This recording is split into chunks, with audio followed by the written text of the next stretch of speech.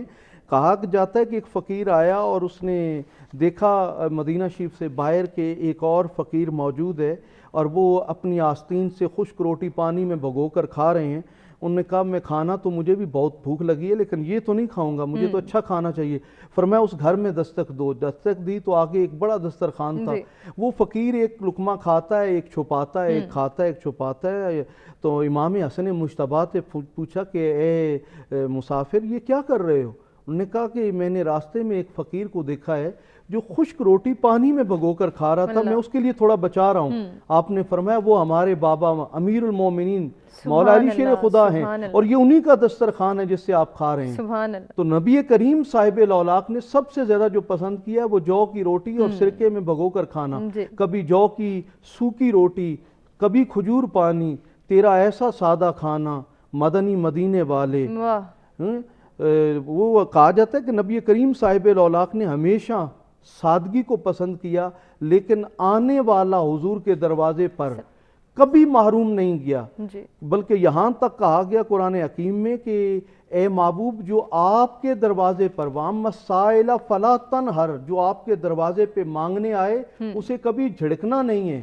کہا جاتا ہے کہ سیدہ خاتون جنت سے حاتم طائی کی بیٹی آتی ہے جب قیدی بن کر, پہلے تو حضور نے اس کے سر پہ چادر اپنی کملی اوڑھ دی.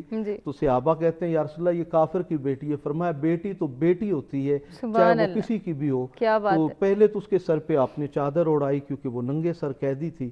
پھر اس کا مکالمہ ہوتا ہے بی بی پاک کے ساتھ کہ میرے بابا کا محل تھا 40 دروازے تھے, ایک فقیر آتا ایک دروازے سے مانگتا, میرے بابا عطا کرتے, دوسرے سے آتا, تیسرے سے, حتیٰ کہ 40 دروازوں سے میرے بابا پہچان لیتے تھے حاتم طائی پھر بھی اسے عطا کرتے.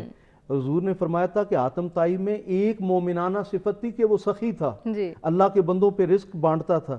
بی بی پاک سلام اللہ علیہ نے فرمایا میرے بابا کا ایک جھونپڑی نما گھر تھا, اس کے کوئی بڑے دروازے نہیں تھے. اس دروازے پر جو ایک بار مانگنے آتا اس ایک دروازے سے اتنا عطا کر دیا جاتا کہ اس کو پھر کسی دوسرے دروازے پر مانگنے کی ضرورت ہی نہیں پیش آتی تھی. تو حضور نبی کریم صاحب الاولاق نے ایک لفظ نہیں ہے کہ تیرے لب پہ نہیں ہے, حضور نے کبھی کسی کو انکار نہیں کیا. اور اپنی حالت یہ ہوتی کہ کاشان اقدس پہ 3 دن بعض دفعہ کھانا تک نہیں پکتا تھا لیکن آنے والا کبھی معروم نہیں جاتا.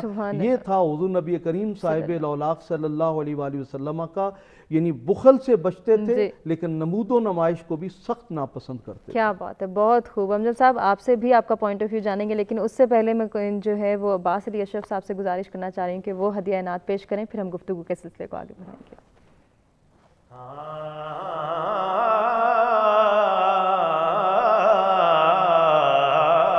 سخا ان کی وراثت ہے, عطا ان کی وراثت ہے, سخا ان کی وراثت ہے, عطا ان کی وراثت ہے. علی کے ہیں یہ گھر والے,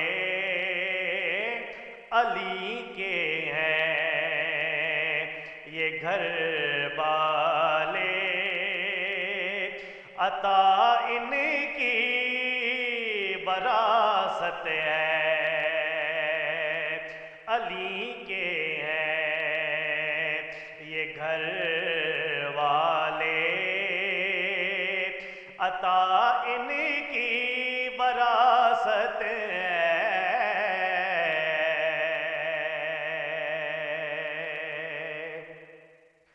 اور یہ شب ہے خاتمہ ان کی، سویرا ان کا نوکر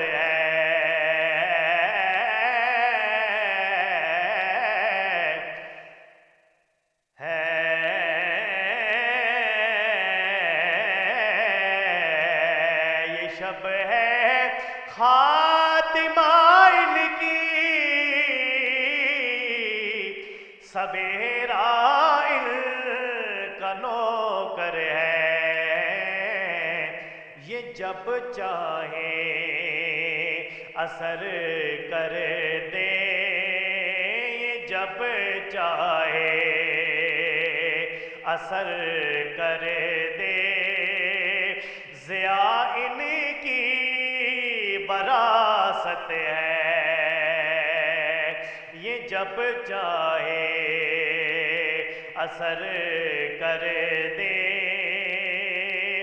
ضیاء ان کی وراثت ہے،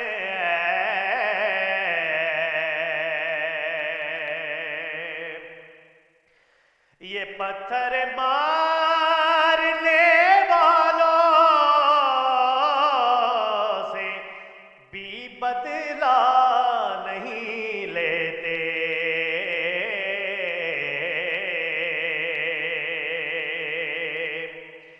یہ پتھر مارنے والوں سے بھی بدلہ نہیں لیتے، کیونکہ کرم ان کی وراثت ہے، دعا ان کی وراثت ہے، کرم ان کی وراثت ہے، دعا ان کی وراثت ہے،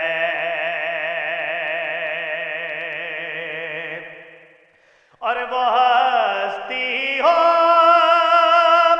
خدیجہ کی،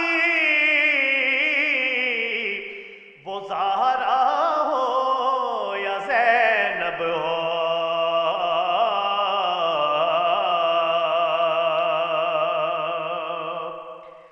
وہ ہستی ہو خدیجہ کی، وہ زہرا ہو یا زینب ہو، گواہ قدسی ہے اے لوگو، حیا ان کی وراثت ہے، علی کے ہیں یہ گھر والے، وفا ان کی وراثت ہے۔ سبحان اللہ، سبحان اللہ، بہت خوبصورت کلام آپ نے پیش کیا باسط اشرف، جزاک اللہ۔ امجد صاحب، جو بات ہم پہلے کرے تھے نعت کلام سے، اس کو ہی کنٹینیو کرتے ہیں، موجودہ صورتحال، موجودہ دور اور آج کی سوسائٹی، آج کے معاشرے کے تھوڑے سے حالات ڈسکس کر لیتے ہیں، کس طرح سے ہم جو ہے وہ راستہ اختیار کریں، کچھ پیرامیٹرز بتا دیں، کچھ ہمیں طریقہ کار بتا دیں، کچھ رولز بتا دیں کہ ہم اسراف بھی نہ کریں، بخل سے بھی کام نہ لیں، اور ہم سخاوت کو بھی پروموٹ کر سکیں، کیونکہ ہمارے پاس تو بہت سارے بہانے ہیں، فلاں چیز بھی میری ضرورت ہے، مجھے آفس جانا ہے تو یہ چیز بھی مجھے پروموٹ کرنی ہے، لوگ کیا کہیں گے، جیسے کہ علامہ صاحب نے بھی کہا کہ ہمارا سب سے بڑا ڈر اور سب سے بڑا خوف ہی یہی ہے اس وقت کہ لوگ کیا کہیں گے، میں نے یہ کیا تو پتہ نہیں لوگ کیسا رسپانس دیں گے، میں یہ کر رہا ہوں لوگوں کا پتہ نہیں کیا کہنا ہے، چلو یہ کر کے دیکھتے ہیں پھر لوگوں کا کیا کہنا ہوگا، یا لوگ مجھے کس طرح سے اپریشیٹ کریں گے، لوگ مجھے کس طرح سے مانیں گے کہ میں بھی کوئی حیثیت رکھتا ہوں، میرا بھی وجود ہے۔ اپنی ذات کو تسلیم کروانا، دوسروں سے جو ہے وہ اس کے تذکرے کروانا، یا پھر وہی بات ہے کہ چرچا جب تک نہیں ہوگا تب تک مجھے سکون نہیں آئے گا، یہ کانسیپٹ ہم کیسے چھوڑ سکتے ہیں؟ کچھ اس کے حوالے سے فرما دیجیے۔ اس کا جواب یہی بنتا ہے کہ جب تک آپ ان چیزوں میں الجھے رہیں گے کہ لوگ کیا کہیں گے، لوگ کیا کہیں گے، لوگ کیا کہیں گے، میں نے یہ کیا تو لوگ کیا کہیں گے، میں نے نہ کیا تو کیا کہیں گے، اس وقت تک آپ مسائل میں گھرے رہیں گے۔ آپ اپنی سوچ کو تبدیل کہیں کہ اگر میں نے یہ کیا تو اللہ کیا کہے گا، اگر میں نے یہ نہ کیا تو اللہ کیا کہے گا۔ جب آپ کی سوچ کا محور اللہ ہوگا تو پھر آپ کو ان لوگوں کی یعنی کہ باتوں کا نہ کوئی خوف ہوگا نہ کوئی ڈر ہوگا۔ تو آپ اپنے اس مائنڈ کو چینج کریں، کیونکہ آپ نے کہا نا کہ کچھ بتایا یعنی کہ اس کا کوئی سلوشن کیا ہے، سلوشن یہی ہے لوگوں کے خوف کو دلوں سے نکالیں، اللہ کے خوف کو دل میں ڈالیں۔ لوگ کیا کہتے ہیں کوئی پرواہ نہیں، اللہ کیا کہتا ہے اس کی پرواہ کی جائے۔ اور پھر یہ ہم جو پہلی بحث کر رہے تھے قبلہ نے کی ہے کہ بخیل اور سخی کے حوالے سے بہترین سی ایک روایت ہے کہ بخیل اللہ کو پسند نہیں، چاہے وہ راتوں کا تہجد گزار ہو اور دنوں کا روزہ دار ہو، رات تہجد پڑھتا ہو دن روزے کے ساتھ گزارتا ہو لیکن بخیل ہو، اللہ اسے پسند نہیں کرتا۔ اور جو سخی ہے وہ چاہے عبادات میں کمزور ہی کیوں نہ ہو، اللہ اسے پسند کرتا ہے۔ تو گویا اللہ سخاوت کو پسند کرتا ہے، بخیل کو پسند نہیں کرتا۔ اور شیطان کے متعلق علماء نے ایک یعنی کہ اپنا جملہ نقل کیا ہے، شیطان کہتا ہے کہ ایک آدمی جس کے اندر ان تین چیزوں میں سے ایک صفت بھی پائی جائے وہ میرا دوست ہوتا ہے۔ اس میں سے پہلی یہ ہے کہ وہ بخیل ہو، وہ میرا دوست ہوتا ہے، جھوٹا ہو میرا دوست ہوتا ہے، ناشکرا ہو میرا دوست ہوتا ہے، اور جس کے اندر یہ تینوں پائی جاتی ہیں پھر میں اس کا مرید ہوتا ہوں، وہ میرا مرشد ہوتا ہے، یعنی کہ میں اس کا تابعدار ہو جاتا ہوں۔ یعنی کہ بندہ بخیل بھی ہو، بندہ جھوٹا بھی ہو، بندہ ناشکرا بھی ہو، تو پھر شیطان بھی اسے کیا کہتا ہے کہ تو میرا مرشد ہے، میں تیرا مرید ہوں۔ اور اس کے علاوہ سخاوت کسے کہتے ہیں؟ یہ تو بخالت ہو گئی نا، مثال کے طور بخیل ہو گیا، بخیل اسے کہتے ہیں کہ جو اپنی ضرورت جتنی ہوتی ہے اس سے بھی کم خرچ کرے۔ اور ایسے بھی بہت سارے لوگ ہماری سوسائٹی کا حصہ ہیں جو کہ صرف جمع کر رہے ہوتے ہیں، وہ اپنے اوپر پیسہ خرچ نہیں کرتے، اپنے بچوں کی ضروریات پوری نہیں کرتے، جائز ضروریات بھی کسی حد تک نہیں پوری کرتے۔ یہ ابھی اپنا قصیدہ نعت پڑھی گئی ہے جس کے اندر سخاوت جو ہے ان کی وراثت ہے۔ کیسے ان کی وراثت ہے، اہل بیت کی سخاوت کیسے وراثت ہے کہ جب خیبر فتح ہوا تو تاریخ لکھتی ہے کہ خیبر فتح ہونے کے بعد مدینہ کے اندر جو بچے تھے اصحاب کے وہ سونے کی ڈلیوں سے کھیل رہے تھے، جبکہ علی کے گھر میں فاقہ تھا اور علی فاتح خیبر تھے۔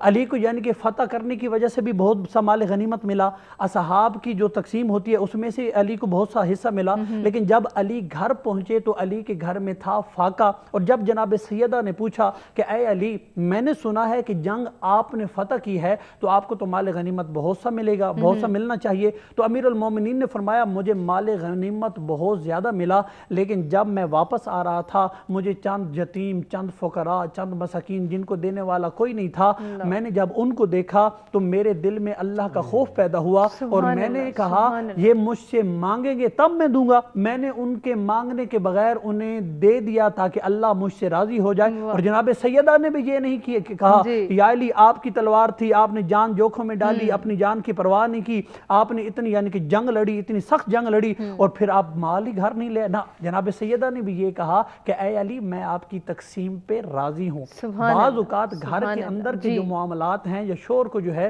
وہ ناجائز طریقے سے کمانے پہ مجبور کرنے میں اکسایا جاتا ہے، اپنی گھر والی کا بھی کام ہوتا ہے۔ اگر گھر والی شور کے لائے ہوئے پیسے یا لائے ہوئے رزق پہ شکر کر لے تو شور کبھی بھی دوسرے ذرائع سے کمانے کی کوشش نہیں کرے گا۔ اور اس کا سبب بھی یہی ہوتا ہے کہ نمود و نمائش ہے، فلاں کا بچہ اگر اسکول میں ہے تو میں نے بھی وہیں ایڈمیشن دلوانا ہے۔ اور دوسری یہ بات ہے کہ بچے سکولوں میں نہیں بنتے، یہ حقیقت ہے، بچے سکولوں میں نہیں پڑھے جاتے یعنی کہ بنتے، بڑی شخصیات اپنے ذہن کے یعنی کہ اپنا استعمال سے بنتی ہیں۔ ایک بندہ یعنی کہ ہارورڈ میں یا آکسفورڈ میں پڑھ رہا ہو اور وہ نہ پڑھے، اور ایک بندہ جو ہے وہ ٹاٹ کے سکول میں پڑھے اور محنت کرے تو وہ بڑا بنے گا، آکسفورڈ والا نہیں بنے گا۔ اس کا تعلق آپ کی محنت سے ہوتا ہے۔ اور پھر یہ جو اہل خانہ ہیں انہیں اس بات کو سوچنا چاہیے کہ رزق جو آپ کے گھر آتا ہے وہ حلال ہونا چاہیے۔ اگر آپ حرام طریقے سے اپنی نمود و نمائش کرنے کی خاطر آپ کہیں کہ آپ جہاں سے بھی ہو لے کے آئیں، اس کا پھر آپ کی اولاد پہ اثر ہوتا ہے۔ پھر آپ یہ بھی اپنے معاشرے میں سنتے ہیں والدین کہتے ہوئے آپ کو ملتے ہیں، جی بچے ہماری تابعداری نہیں کرتے، بچے ہمارے نافرمان ہیں۔ بھائی بچے آپ کے فرما بردار تب ہوں گے جب آپ ان کو رزق حلال کھلائیں گے۔ اور یہاں پہ ایک جملہ علماء کرام صوفیاء اعظام بیان فرمایا کرتے تھے کہ اے بندہ خدا، اگر بیٹا تیری اولاد تیری نافرمانی کرے تو یہ تکلیف ہوتی ہے، سوچ اس رب کے بارے میں جس کی تو روزانہ نافرمانی کرتا ہے لیکن اس کے باوجود تو اپنے رب کی طرف متوجہ نہیں ہوتا۔ تو لہٰذا یہ ہمیں سوچنا چاہیے کہ یہ جو رزق ہے یہ حلال طریقے سے ہمارے بچوں کی غذا بنے، تاکہ کل وہی بچہ شکر گزار بھی ہو، وہی بچہ آپ کا تابعدار بھی ہو، اور وہی بچہ جب آپ دنیا سے چلے جائیں تو آپ کی مغفرت کا باعث بھی بنے، کیونکہ جب آپ کو قیامت کے دن پیش کیا جائے گا بارگاہ خداوندی میں تو آپ کے نامہ اعمال کو آپ کے ہاتھوں میں تھما دیا جائے گا، اور بعض لوگ ایسے ہوں گے جو یہ کہیں گے کہ یا اللہ ہم نے تو یہ نیکیاں کی ہی نہیں ہیں جو ہمارے نامہ اعمال میں درج ہیں، تو آواز قدرت آئے گی یہ وہ نیکیاں ہیں جو تمہاری اولاد نے تمہاری تربیت کے عوض کی ہیں، اس میں سے تو یہ حصہ ملتا رہا ہے۔ اور بعض یہ کہیں گے یا اللہ ہم نے تو یہ گناہ ہی نہیں کیے لیکن اس کے باوجود ہمارے نامہ اعمال میں لکھے ہوئے ہیں، تو اللہ فرمائے گا کہ تم نے اپنی اولاد کی تربیت حلال طریقے پہ نہیں کی، وہ گناہ کرتے رہے، اس گناہ میں تمہیں بھی اس کا حصہ ملتا رہا۔ اگر اپنی آخرت بہترین بنانا چاہتے ہیں، دنیا بہترین بنانا چاہتے ہیں، اور یاد رکھیں کہ اپنی اولاد کو تابعدار اور فرما بردار بنانا چاہتے ہیں تو رزق حلال کھلایا جائے۔ علامہ ہلی کا ایک واقعہ تاریخ میں ہمیں ملتا ہے، ان کے بیٹے کی شکایت ایک دن ان کے گھر آئی تو انہوں نے اور کہا کہ آپ کے بیٹے نے ہمارے بیٹے کو مارا، یہ بڑا مشہور و معروف واقعہ ہے۔ تو علامہ ہلی نے یہ نہیں کہا کہ اپنے بیٹے کو بلا کے نہیں کہا کہ تم نے غلط کیا ہے، اپنی بیوی سے پوچھا کہ میں نے تو تجھے ہمیشہ حلال دیا ہے، میں نے تو تجھے ہمیشہ حلال کھلایا ہے، آج میرے گھر میرے بیٹے کی شکایت آنا اس بات کی دلیل ہے کہ اس کے اندر کوئی نہ کوئی لقمہ حرام گیا ہے جس کی وجہ سے آج مجھے اس تکلیف سے یعنی گزرنا پڑ رہا ہے۔ تو انہوں نے بھی، ان کی زوجہ نے بھی علامہ ہلی کی نے یہ کہا کہ آپ جو لاتے تھے میں وہی کھلاتے تھی، میں نے کبھی آپ کی امانت میں خیانت نہیں کی، نہ میں نے خود کبھی حرام کھایا، نہ میں نے اپنی اولاد کو کبھی حرام کھلایا۔ تو علامہ نے کہا پھر یہ واقعہ پیش کیوں آیا؟ تو انہوں نے سوچا، اور سوچنے کے بعد انہوں نے کہا کہ کافی عرصہ پہلے جب میری اولاد میرے پیٹ میں تھی، میں ایک شادی پہ گئی، جب وہاں سے واپس آ رہی تھی تو ہمیں پیاس لگی، کھجور اپنا انگوروں کے باغ سے ہم گزر رہی تھی، تو میرے پاس ایک سوئی تھی، اپنی پیاس کو بجھانے کے لیے اس انگور کے اندر میں نے سوئی ماری، اس میں سے پانی نکلا اور وہ میرے گلے میں گیا اور میں نے اپنی پیاس کو بجھایا۔ تو علامہ ہلی نے کہا یہی وہ چند قطرے حرام کے تھے جو تیرے اندر گئے اور اس کی وجہ سے یہ شکایت آئی ہے۔ ہم تو یہاں پورا باغ کھا جاتے ہیں، ہم تو یہاں لوگوں کے پورے مال کھا جاتے ہیں، ہم تو لوگوں کی پوری زمینیں ہڑپ کر جاتے ہیں، پھر اس کے بعد ہم مطمئن ہو کے زکوٰۃ بھی دے رہے ہوتے ہیں، پھر ہم مطمئن ہوتے ہیں کہ ہم دنیا کے بڑے باعزت لوگ ہیں۔ وہ یعنی کہ اللہ کے جو چند قطرے کسی کی اجازت کے بغیر آپ کو استعمال کرنے کی اجازت نہیں دیتا، وہ اللہ کیا اس بات کی اجازت دے گا کہ آپ لوگوں کا مال کھا جائیں؟ تو لہٰذا اپنی زندگیوں کو آسان کرنا ہے تو لوگوں کے مال پہ نظر نہ رکھیں، اللہ پہ نظر رکھیں کہ جس بندے نے دوسرے کو دیا ہے وہ تم کو بھی دے سکتا ہے۔ بے شک بے شک، بہت خوبصورت بات، اور اس بات کو سمجھنا کتنا آسان ہے، اس کے حوالے سے ہماری تعلیمات ہمیں کیا کہتی ہیں اس پر بھی ہم روشنی ڈالیں گے۔ ایک بریک کی جانب ہم بڑھیں، بریک سے واپس آئیں گے ناظرین، سادگی کے حوالے سے ضرور بات کرتے ہیں۔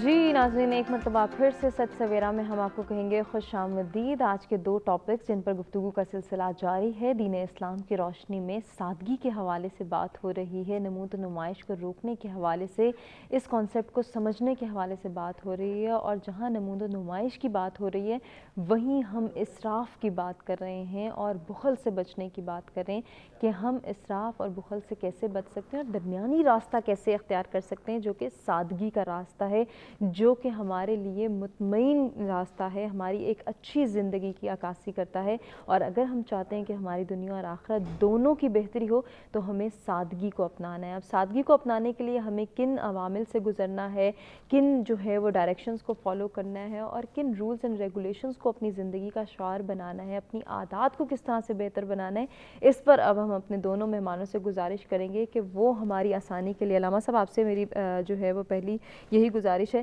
کہ جس طرح سے ہم بات کریں کہ سادگی کو اپنانا ہے، اسراف سے بچنا ہے، سخاوت کو اپنانا ہے، بخل کرنے سے بچنا ہے، وہی ہمیں یہ بتا دیجئے کہ کتنا مشکل ہے ہمارے لیے یا کتنا آسان ہو سکتا ہے کہ ہم چند جو ہیں وہ اختیار کر لیں رولز اینڈ ریگولیشن، چند پریکٹسز کو اپنی جو ہے وہ ڈیلی لائف سٹائل کا حصہ بنا لیں کہ اس طرح سے ہم اگر چلیں گے تو سادگی کو پروموٹ کر سکیں گے۔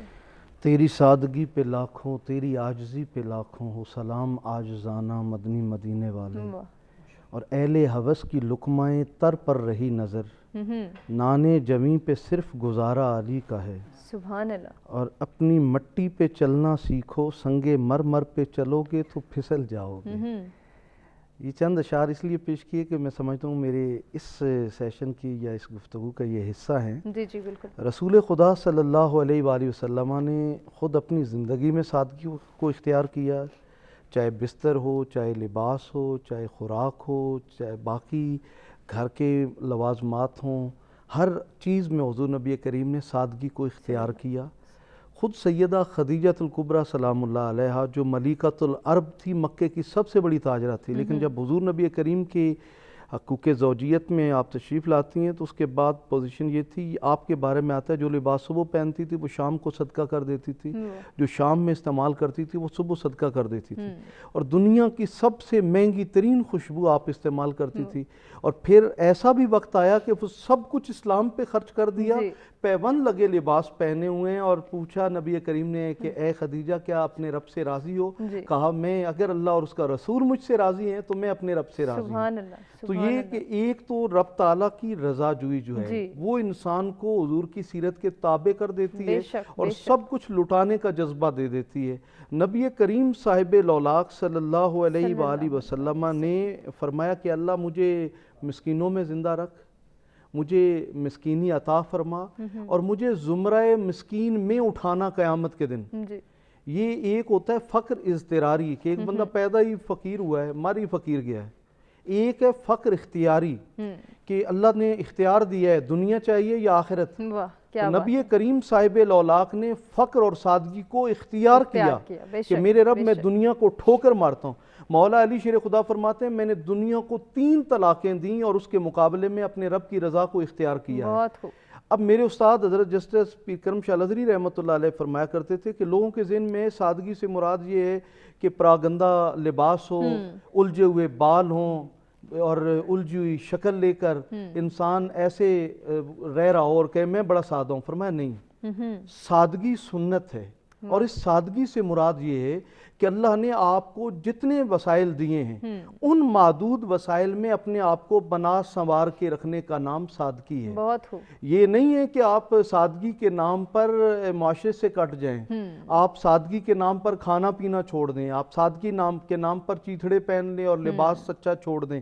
یعنی سادگی سے مراد یہ ہے کہ آپ کو اللہ نے، آپ زیادہ حاصل کرنے کے چکر میں کرپشن کا شکار ہو جائیں گے، آپ ہوس اور لالچ کے چکر میں آپ یقیناً دنیا پرستی اختیار کریں گے اور غلط ذرائع سے دولت اکٹھی کر کے اپنے آپ کو جہنم کا ایندھن بنا لیں گے۔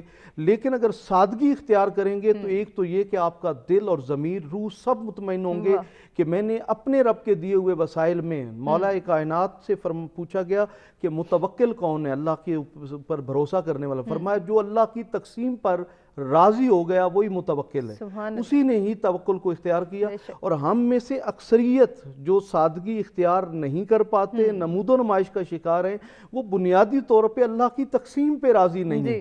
اللہ نے جو ہمارے لیے یعنی مقرر کر دیا ہے وہ ہمیں ملنا ہے۔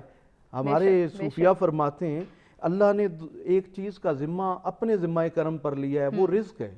اللہ نے فرمایا رزق میرے، وَمَا مِن دَابَّةٍ فِي الْأَرْضِ إِلَّا عَلَى اللَّهِ رِزْقُهَا، زمین میں کوئی زیرو نہیں ہے لیکن اس کا رزق اللہ کے ذمہ کرم پر ہے۔ فرمایا جو چیز اللہ نے اپنے ذمہ کرم پہ لی ہے اس کے لیے ہر بندہ دوڑ رہا ہے میں کہیں نہ کہیں سے اکٹھا کروں، صبح سے لے کر شام تک وہ رزق جمع کرنے میں لگا ہوا ہے۔ لیکن ایمان کا ذمہ اللہ نے اپنا ذمہ کرم پر نہیں لیا، وہ فرمایا تم نے اس کی حفاظت خود کرنی ہے۔ آج ہزاروں فتنوں کا شکار ہے یہ امت، لیکن اسے ایمان کی فکر نہیں ہے، اور ایمان ہے ذات پیغمبر کے ساتھ چاہے وہ قلبی تعلق ہو جی یا عملی تعلق ہو. بے شک. جب انسان قلبی تعلق جوڑے گا تو بھی سادگی کو اختیار کرے گا, اگر وہ عملاً حضور سے جڑے گا تو بھی سادگی کو اختیار کرے گا. اس لیے کہ ذات پیغمبر سے جو خانقاہی نظام نے جنم لیا, جو صوفیزم نے جنم لیا, آپ پوری دنیا کے اندر دیکھ لیں تو جو صوفیاء سے تعلق رکھتے ہیں یا جو صوفیاء گزرے ہیں, ان میں جو سب سے بنیادی چیز تھی کہ انہوں نے تعیش پسندی اختیار نہیں کی, انہوں نے جو ہے وہ نمود و نمائش کو ٹھوکر ماری, سادگی اور عاجزی کو اختیار کیا, جس کے سبب ان کے کردار اس قدر لوگوں کے اندر پسندیدہ ہوئے کہ لوگ ان کی سادگی اور عاجزی کو دیکھ کر دائرہ اسلام میں داخل ہوئے. ہمارے حکمرانوں کا یہ حال ہوتا تھا کہ سیدنا فاروق اعظم رضی اللہ عنہ, کہا جاتا ہے کہ 26 لاکھ مربع میل حکومت, ورلڈ اسلامک سپر پاور, اور جب وہ فلسطین کو جو ہے وہ القدس کو فتح کر رہے ہیں تو ان کے اپنے جسم کے اوپر 26 یا 24 پیوند لگے ہوئے تھے کپڑوں کے اوپر. اور یعنی وہ خود سادگی اور عاجزی کا عالم یہ تھا کہ یہ حرام نہیں ہم نے جمع کرنا ہے, بلکہ اللہ نے جو دیا ہے. مولا کائنات ضربت لگ جاتی ہے اور اس کے بعد آپ کے سامنے نمک لایا جاتا ہے, دودھ لایا جاتا ہے اور ساتھ جو کی روٹی ہوتی ہے, تو آپ نے ایک چیز کو ہٹا دیا, فرمایا کہ اس دودھ کو آپ واپس لے جاؤ کیونکہ جو کوفہ کے یتیم ہیں یہ ان کا حق ہے, یہ میرا حق نہیں ہے. یعنی مسلمانوں کے امیر المومنین کے دسترخوان پر بھی کبھی 2 کھانے بیک وقت جمع نہیں ہوئے, اس قدر سادگی تھی. اور جتنا آج ہماری پرابلم یہ ہے کہ ہمارے ہاں کچھ لوگ ہیں جو کھانے کے لیے زندہ ہیں اور کچھ ہیں جو زندہ رہنے کے لیے کھاتے ہیں. ان دونوں میں فرق ہے. پہلا وہ ہے جو کھانے کے لیے زندہ ہے, اس کی حالت جانوروں جیسی ہے, اور جو صرف اتنا کھاتے ہیں کہ ہم زندہ رہیں وہ انسان ہے. انسان اگر اپنی خواہشات کے تابع ہو جائے, جنہیں صوفیاء یہ فرماتے ہیں کہ اللہ کا بندہ وہ ہے جو قلیل الطعام ہو, جو قلیل الکلام ہو, جو قلیل المنام ہو, جو سوئے بھی کم, کھائے بھی کم, بولے بھی کم, وہی اللہ کا بندہ ہے. اور بولے تو خیر کی بات بولے, کھائے تو حلال کھائے, اور نیند ایسی پوری کرے کہ جس کے اندر اس کو قیام اللیل بھی میسر آ جائے. تو یعنی یہ سادگی ہی نبی کریم صاحب الاولاق کی تھی کہ جہاں چھوٹا بھی جاتا تو حضور کے سامنے جا کر اس کو شرمندگی نہ ہوتی, بڑا بھی جاتا تو حضور کی ہیبت کے سامنے سر نگوں ہو جاتا. نبی کریم صاحب الاولاق نے جس معاشرے کو ترتیب دیا تھا اور صحابہ اکرام کی تربیت کی تھی, اہل بیت اطہار کو پروان چڑھایا, وہ سارے کا سارا سادگی پر مبنی تھا. یقیناً علامہ صاحب, اور اگر ہم بھی ان کے پیروکار بننا چاہتے ہیں اور ان کی پیروی کرنا چاہتے ہیں تو ہمیں بھی وہی لائف سٹائل اپنانا ہوگا. امجد صاحب, جیسے کہ علامہ صاحب نے بڑی خوبصورت بات کی کہ کس طرح سے ہم سادگی کو اپنا سکتے ہیں. ہمارے ہاں اگر اپنی سوسائٹی کی ہم ابھی بات کریں تو سوشل میڈیا ایک ایسا میڈیم ہے کہ جس پر نمود و نمائش کی ہمیں بھرمار نظر آتی ہے. میں نے ایک پین خریدا, جب تک میں اس کی پکچر بنا کے اپلوڈ نہیں کروں گی شاید مجھے وہ سرور نہیں آئے گا, وہ سکون محسوس نہیں ہوگا. میں نے ایک جوتا خریدا ہے, اس کو جب تک میں نے یہ ٹیگ نہیں لگایا کہ میں نے فلاں جگہ سے نہیں لی اور 10 لوگوں نے اس کو لائک کیا, 10 لوگوں نے اس پہ کمنٹ کیا, 10 لوگوں نے اس کو تعریف کی, میری تعریف کی, میری بڑائی بیان کی, تب تک مجھے سکون نہیں آیا. یہ جو سوشل میڈیا کا بیجا استعمال ہے, خصوصاً نوجوان نسل سے اگر ہم اس کو ریلیٹ کریں, ایسوسیٹ کریں, تو سادگی کا کانسیپٹ تو سب سے پہلے ہم نے یہیں پہ دفن کر دیا. سب سے بڑی بات یہ ہے کہ امیر المومنین علیہ الصلوۃ والسلام کا ایک فرمان ہے جو کہ ایک زندگی کا اصول ہونا چاہیے. امیر المومنین فرماتے ہیں کہ دنیا میں اس طریقے سے رہو جیسے پانی کے اندر کشتی رہتی ہے, کیونکہ جب تک کشتی پانی کے اندر ہو کشتی تیرتی رہتی ہے, اور جب پانی کشتی کے اندر آ جائے تو کشتی ڈوب جاتی ہے. تو دنیا میں تم اس طریقے سے رہو جیسے کشتی پانی میں ہوتی ہے, یعنی کہ آپ دنیا میں رہو, دنیا آپ کے اندر نہ رہے.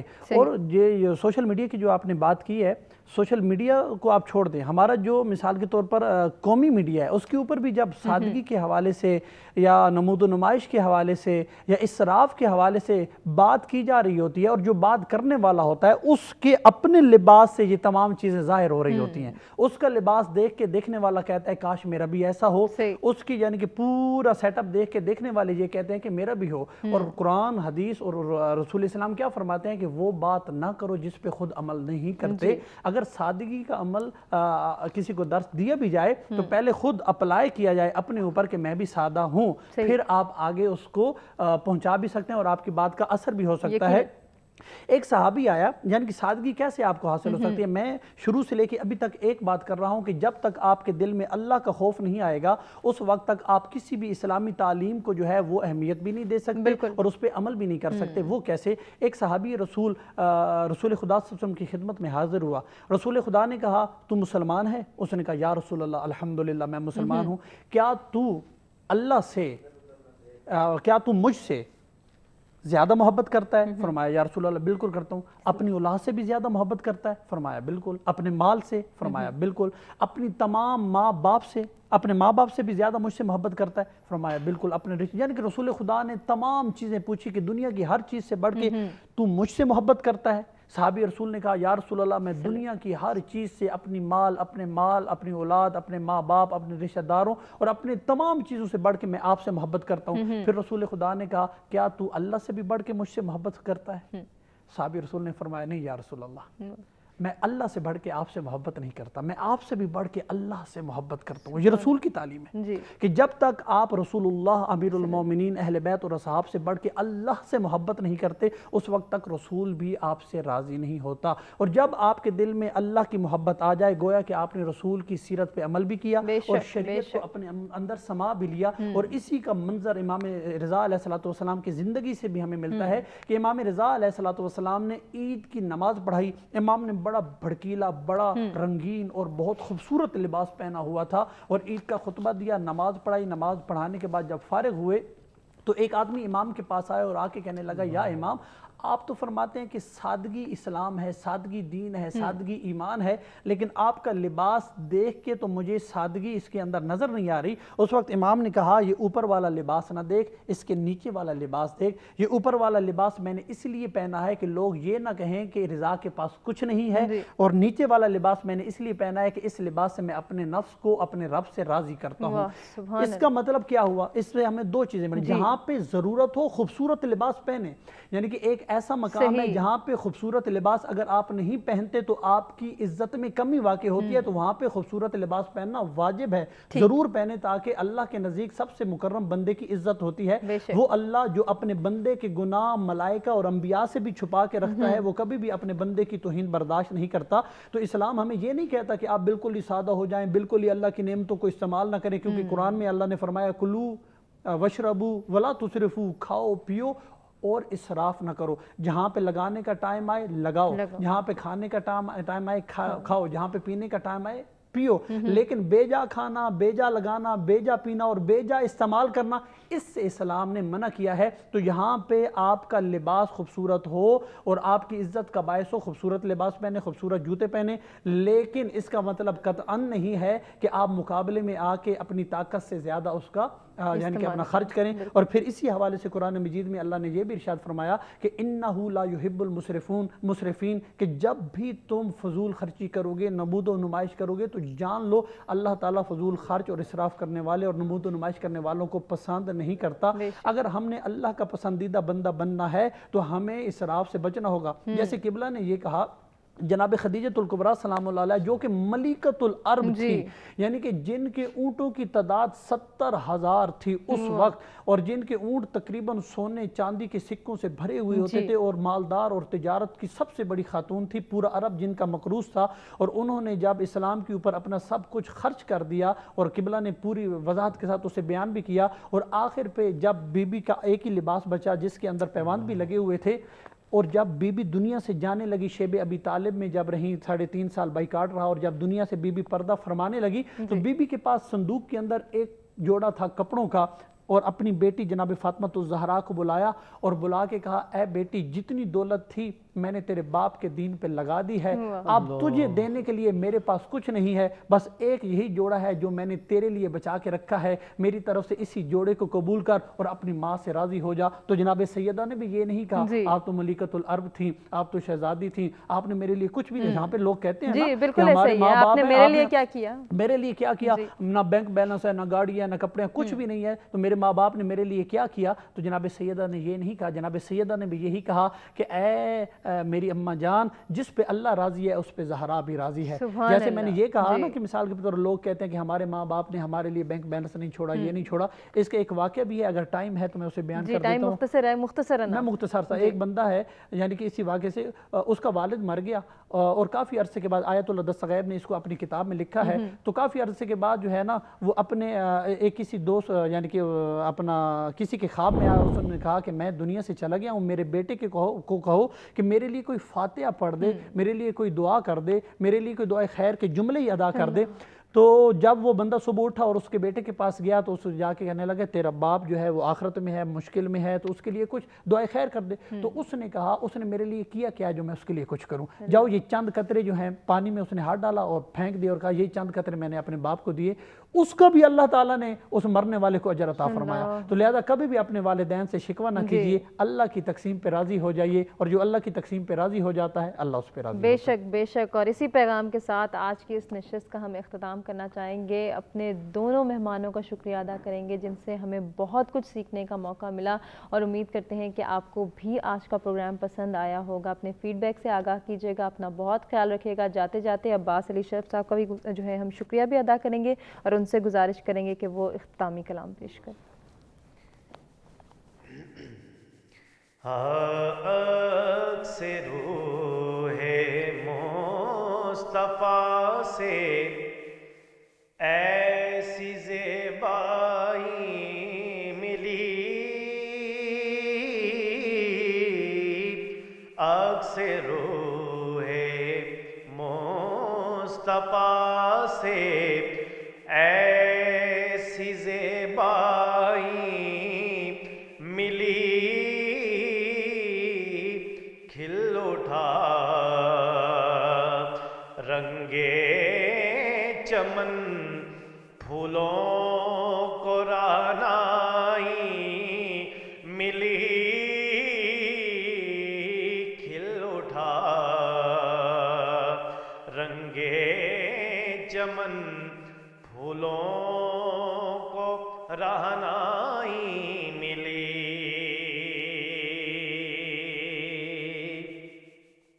اور جس طرح اٹھی نگاہیں محفل کونین میں،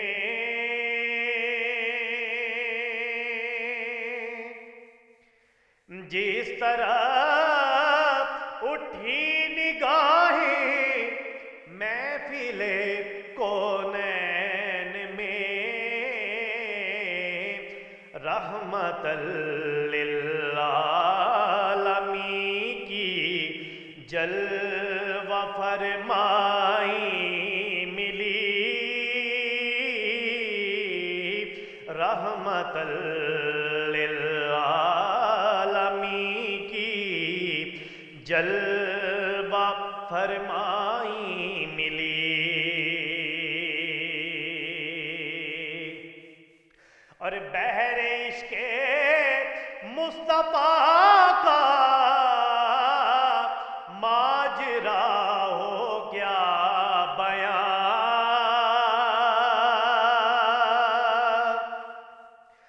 بحر عشق مصطفیٰ کا ماجرا ہو کیا بیان، لطف آیا ڈوبنے کا جتنی گہرائی ملی، لطف آیا ڈوبنے کا جتنی گہرائی ملی، اور چادر زہرا کا سایہ ہے تیرے سر پر نصیر،